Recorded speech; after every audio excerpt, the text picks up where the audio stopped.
back to the Symphonic podcast. This is episode 6 and another bonus edition. Each month I play out some of the best in unsigned metal. But if you caught episode 4, you'll know that I went off the beaten path and put out my first extra episode, which focused on two things. A British extreme gothic symphonic metal band, which I'm sure you'll have heard of, Cradle of Filth. And secondly, some Tales from the Crypt that has been my own personal existence. If you haven't heard episode 3, I would recommend you jump back and do so, as this episode picks up from where that one left off.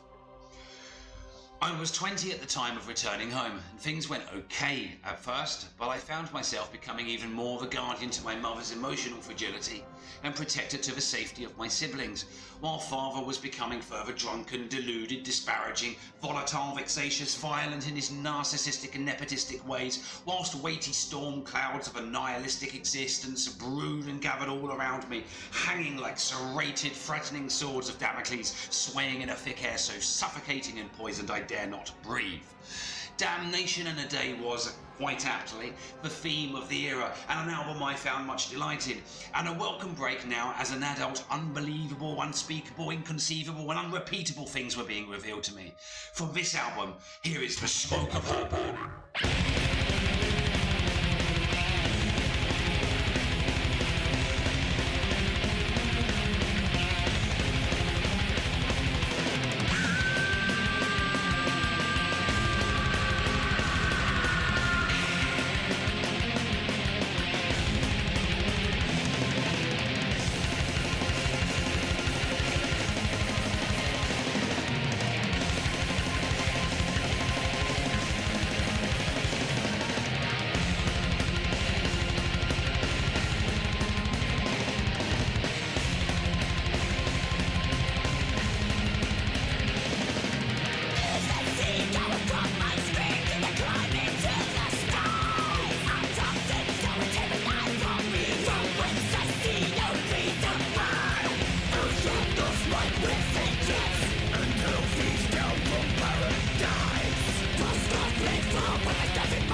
For a couple of years, the weary malaise went on, but I began composing in earnest using an old battered Atari ST MIDI link to the keyboards. Material that is all lost now, unfortunately, but there I found some solace from the dramas and arguments. I found a girlfriend too, who I'd ultimately spent 6 reasonably good years with, and without whom I wouldn't have survived the ensuing saga. It was over a Christmas and New Year period. The two of us would day after day visit my family home and, for want of a better description, give my mother a break. We listened to music, played card games in the back room whilst he festered in the living room. Our visits were not all fun and games though, as stories and recollections of each of my mother's individual sufferings over the previous 2 decades spewed out, a verbal diarrhea and vomiting verbosity that darkened in colour that they are too colourless to broadcast here. But on New Year's Eve, the dam burst, and in a rage only a woman can quite rightly and viciously unleash, after years of having her identity stripped and being debased in all forms, shapes, senses and shadows of the word, the police were called, and he was forcibly ejected from the home, and into what I hoped would be an existential oblivion deserved only to a man so cruel and repugnant as he. I too had my part in this uprising, and indeed the welcome recovery of a woman coming out of a cocoon as a butterfly, emerging from a world of desolate grey and becoming colourful in presence and character, and aside from police reports that would be filed under bin with a view that these things were not conducible to a realistic prospect of conviction, the tale of the decimation of my mother as a person reduced to slave labour and an item of satisfaction for a man's foul carnal activities began to fade. Divorce proceedings commenced and life became good for all of us as she truly flourished, having friends for the first time in years and years, and all of her individual successes mounted up and a ripple effect ensued through to me and my siblings' lives. However, years of being the protector left me turning to hatred. The simplicity of the final resolution of all the years of madness grinded on me. How could the wires of such a barbed existence be unwound so easily and fruitfully? How had I, under the false belief that I had carried, that I was the one that took all of the abuses so that others were allowed safety, and being unable to even identify the horrors that were really going on in the home for so long, I had failed at what had been essentially my role since I had been out of nappies. My father was a cunt, but I felt like the biggest cunt of all, and this, from the ringing of Filth's and Amphetamines albums in my ears, is Gilded Cunt.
Rock and roll!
if only the story ended there, it would be so easy. But no, there's more. My dad became a monk, and he went to live in a monastery, and he became quite a senior monk. I think they call it an oblate of some nature. Anyway, there was contact between him and my mum and the siblings, obviously, because children are involved. And, you know, that didn't seem to smell a rat there at all. Again, another thing that I just completely missed. And on my birthday, me and my partner went round to visit my mum. And she'd been off for the previous couple of weeks, you know, couldn't quite judge what was on, but she had her own independent life, and I just thought that was just, you know, a phase, a period. But anyway, we pop round there, open the back door, walk in, and guess who's standing there in all of his religious and benevolent and medallion, I won't give the faith away, glory. I was stunned, and I played along with it. I was just like, oh, hi, excellent, you're down for a visit? And it's sort of like, yeah, and my mum had completely changed. She'd gone back to sort of colourless garbs, and she no longer listened to heavy metal music, and, you know, she wasn't talking to her friends, and within the very first hour, my mum went upstairs to go and do something, and my dad come and tapped me on the shoulder, and he was like, I'll always beat you, son. And then went back to being this devout, religious speaking, you know, holier than thou, kind as anything person. And this was just the next level of manipulation. And I was just like, my God, I couldn't get to speak to my mum on my own. The siblings, they seemed to be in on the game somehow, as in they had been pre-warned or kind of set up in how to respond to me, and I just felt completely cut out from this circle. Yeah. So me and my partner, we played along with it. So me and her would go and have a meal, and my mum and dad would come over and have a meal at ours, and this went on for 3-4 weeks maybe. It still couldn't put a dent in this armor, in this kind of in this persona, and couldn't sort of figure out, you know, were all these changes from my mum sort of genuine, couldn't get to have those one-to-one conversations with her. So yeah, happy birthday. So this went on, and I've gone into a bit of a freeform version here. As you probably noticed from my eyes darting, I kind of script most of my stuff because I'm crap at talking freeform. So we went round again one day, and we'd open the front gate to the front garden. You'd walk down the side of the house, and there would be a shed at the back just before you turn left to get round the back of the house. And this shed had been filled with junk for years and years, all my life. And the window was clear, and I thought, well, blimey, something positive's going on here. They've cleared out the fucking shed. And I looked through the window, and it was indeed empty. And I went from there to the back door, pulled the handle, locked. And I'm like, okay, knock on the window, nothing. And then I look through like a side window into the kitchen. The kitchen's empty. Not a utensil, not an item. I then go and look through the window of the back room, empty. I go around the front of the house, empty. And that was about 18 years ago. And that's where the story ends.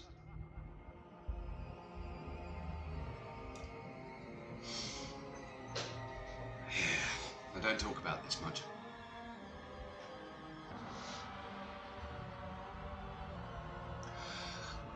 I was still with the girlfriend at the time. and Cradle of Filth had released Pornography, an album I kind of had half and a half view on, but we got tickets. It was a way of kind of restoring some sort of fun to our lives, and we went to see them. We went to see them at Cambridge Corn Exchange, and she had been talking to a backing singer, and we got to meet her, keeping names under wraps because I don't have any prior authorization. But we ended up striking a bit of a relationship with this individual, and the gig was fun.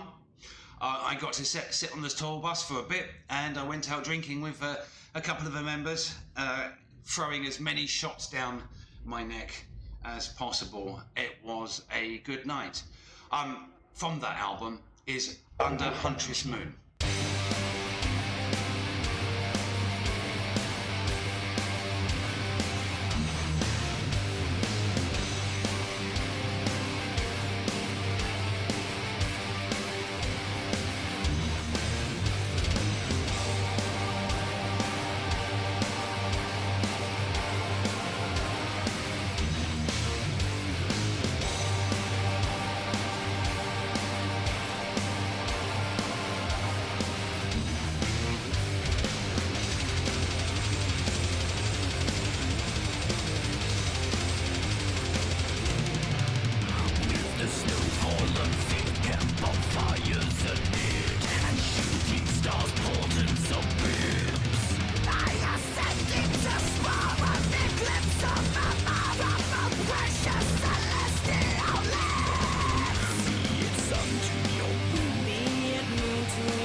So a year down the line, I was asked to write some keyboards or recreate some keyboard parts for part of a live tour for the aforementioned individual. The original material for some previous work had been lost, destroyed, hard drive malfunction, whatever. So I did that, but shortly after, I suppose, I kind of tuned down my allegiance to metal and entered other arenas and other phases of my life, and these will all be stories that will come out in future episodes, as there's lots of bands and things that I can talk about. Nowadays, you will know that in the last 3 years I've released 3 albums. That was all part of a story of turning my life away from cocaine addiction. 547 days clean now, and I have been I've been restarting my life since April. Well, I'm recording this in June now. I don't know why I looked at my wrist there. Well, my wrist there. There's no watch on it, but there you go. And this kind of brings us to Cradle of Filth again, in the sense that I've kind of rediscovered them with their existence, this Futile album. And this is my favourite track of it. I quite like this stuff. It's kind of gone back to where they were at the outset of my hearing them, but it's got more colour, I suppose. And yeah, my favourite track here, this is Crawling King Chaos.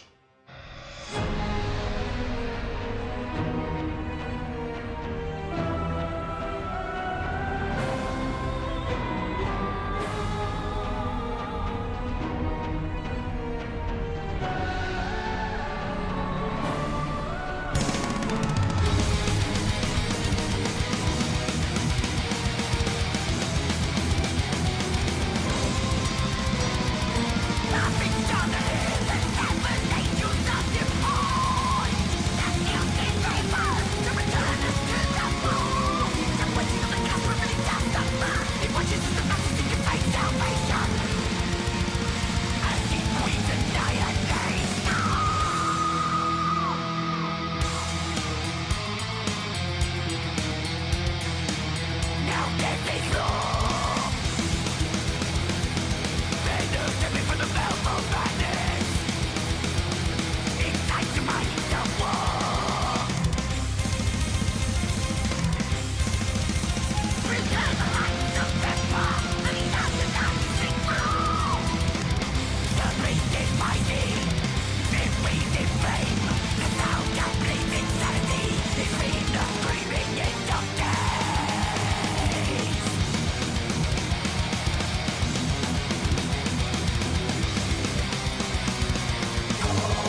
cosmic paradigm shift to chaos!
Modern-day Cradle of Filth there in all of their epic glory. Now, at the end of the first bonus episode, I promised I would demonstrate how Cradle of Filth have influenced my composition style, and it's undoubtedly that they have. When I put my teeth back in and can get my words out, let me tell you about Daughter of Satan, which is on my Kalasin free album. This track centres around a theory, and you can look this up online, that the Son of God returns in the year 2028 and makes things all blindingly wonderful for everyone.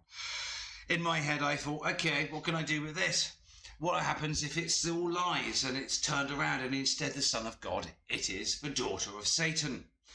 And yeah, it's quite a dark, epic track. There's lots of sound effects, and I think I've pulled it off well, and it's currently going through a remastering process. I look forward to releasing it as a future single in an aim to become more vocal and sort of frontman-like, instead of kind of the shy, retiring instrumental composer type. I hope you enjoy it. There's some lyrical content that might get me in trouble. The aforementioned lyric being, in the year 2028, the year of our Lord and Saviour, the Pope his throne he did abdicate as she masturbated over the Vatican, covering them in her flavour. Yeah, for my Kalasin free album and finishing the podcast, and I hope you've enjoyed it, it's Daughter of Satan.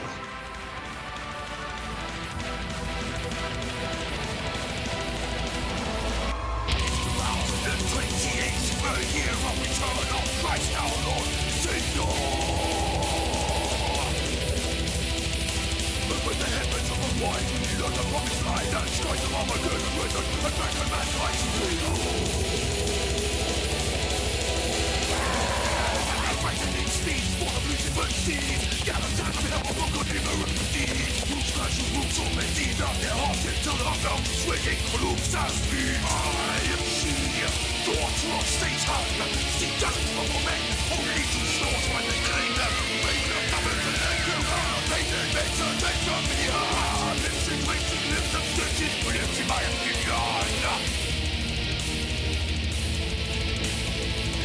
Don't stop to come. No amount of bread or wine or bread if I can save you from his endgame in play. No God sent today. In shame and a war, I'm seen running away. But they left behind. So tame of his fate. Civilization burned and turned into a fucking human.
Lasting doomsday, forever and forever, Satan's daughter is here too.